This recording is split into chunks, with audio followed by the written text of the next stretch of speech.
everyone, my name is Rasha Tupan and I come from China. I'm currently a fourth-year medical student at Al-Farabi Kazakh National University in Kazakhstan.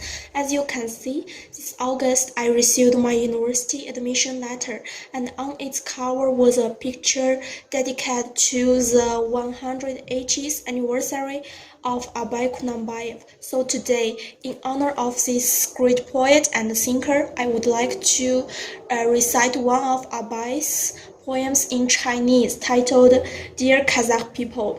亲爱的哈萨克人民啊，你浓密如草的民族，我可怜的同胞，胡子已落入口中，你再无锋利的刀刃分辨是非。你外表看似光鲜，可为何内心却失去了本真？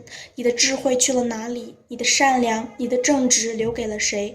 富人们忙着保护自己的财富，法官靠出卖言语来谋取利益，英雄们早已丧失了荣耀与胆气。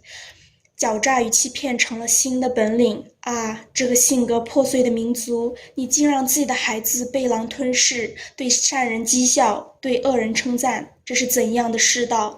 每个人都自封为领袖，这是混乱的局面，谁来收拾？你竟与自己的敌人成了朋友，而与你的兄弟却反目成仇，这是多么悲哀的事情呀！Thank you for listening. Through Abay's words, I feel the wisdom, love, and the strength of the Kazakh spirit. May his legacy continue to inspire us all. Thank you so much. Bye bye.